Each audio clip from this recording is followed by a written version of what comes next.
everyone, and welcome to Fat 50 and Running a Marathon, a channel dedicated to health, diet, fitness, and goal achievement. I'm your humble host, Topher, and I hope you'll like this video, subscribe to the channel, and most importantly, weigh in the comments section with your thoughts, opinions, and relatable stories. This is the Slip Up Saturday video for the 26th of October, 2024. So, it was 6 weeks ago on Wednesday that I had surgery on the bone spurs of my left foot. I next see my podiatrist on Halloween.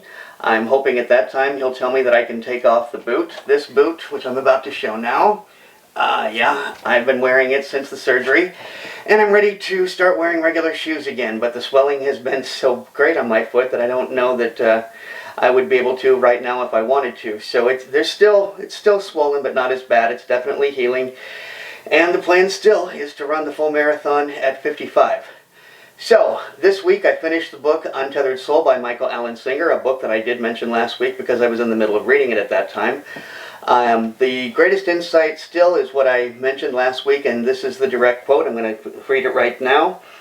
If you mistreat an animal, it becomes afraid. This is what you have done to your psyche. If you are guilty of beating yourself up, and you know this about yourself, you know that you like to tear yourself down, I would say The Untethered Soul by Michael Allen Singer is a great book to read, and that's exactly who should be reading it. It's people who need to stop beating themselves up. That's I would say, the greatest audience for that book. I also finished Slim by Design by Brian Wansink. I believe he's better known by his book Mindless Eating, which was on the New York Times bestseller list for a while. But I did read Slim by Design. It is a very, very ambitious project that he has in mind for all of us to make better choices. Basically, what he offers is a way of outsmarting yourself, of convincing yourself, or making better choices more readily available to yourself. And then he even has a plan for how to make this happen at your kid's school, how to make this happen at your local grocer, how to make this happen at your favorite restaurant. And his idea, the idea that he brings forward, is that you can actually save money and serve less. And that's his whole plan for trying to get people to branch out of just their own home and their own immediate community. He even has notes in the book, or letters, I should say, that you can use as frames of reference to write your restaurateur, your grocer, whomever, and explain how they could save money by making healthier choices available. Anyway, it's a good book. As I said, it's very, very ambitious. He's better known for his book Mindless Eating, which I would like to check out. But as of yet, I've not been able to get it at the library. And again, that was Slim by Design by Brian Wansink. Started to read Botany of Desire by Michael Pollan. It's the idea that he has created in this book is this notion that we have as human beings, that we are responsible for agriculture and that we control our environment and what have you.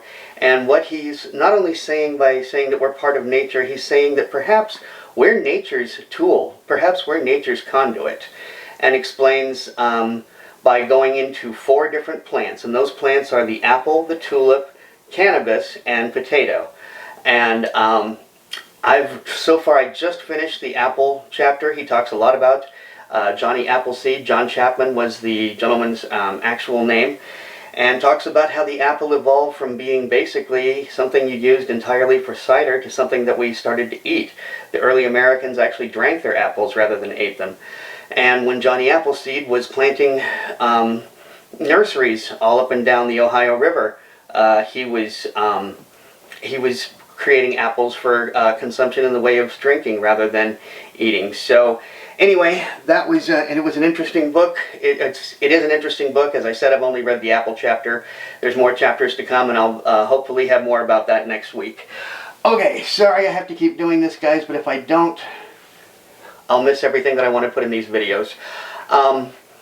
Eating deliberately, something that I've discussed many times previously in this video. As I said, I've gotten in the habit of 1, removing distractions in the way of, say, television or phone screens when I'm eating.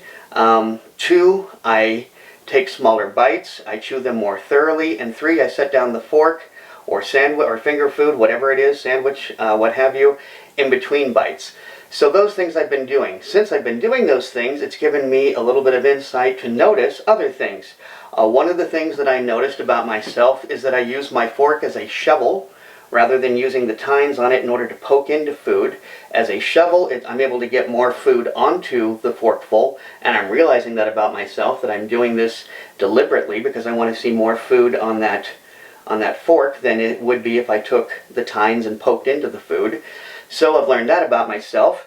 I've noticed that when I eat snacks, I don't set the timer for myself like I do with regular non-distracted eating. And another thing about snacks is that before I'm finished completely chewing one bite, I'll put more food into my mouth.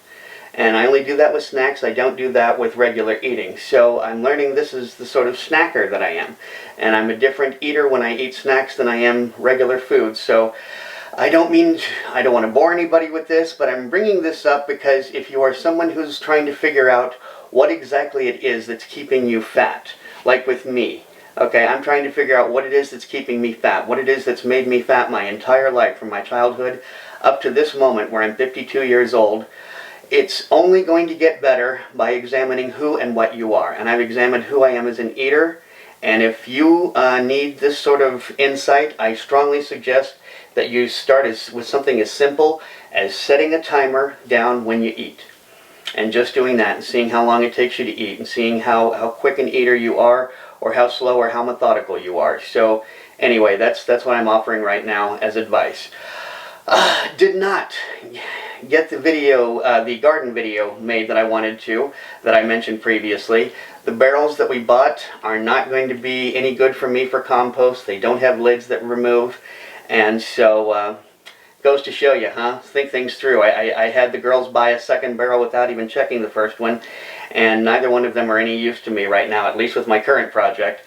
So, don't have that started yet. Still accumulating materials in the buckets, but still very much going to be doing this. This is just a setback, a minor setback is how I see this. A little bump in the road, but there will be garden videos. And speaking of gardening, I wanted to bring up this video. As I said, I've been wanting to compost, and I've been talking about, and I've been thinking, and I've been watching a lot of garden videos. And one of the videos that I saw was from this young guy named, who calls himself the Millennial Gardener. He's living in North Carolina currently. He's originally from Philadelphia. He grew up actually gardening, and I guess urban gardening in Philadelphia, or urban farming, I should say, with his family. And now he's in North Carolina, and he has great videos. I enjoy his videos a great deal. He had a video very recently where he talked about what an awful summer he had, and I'm going to leave a link to that down there. I'm going to suggest that you watch it up to the 17-minute and 30-second point. Beyond that, you really don't need to see it.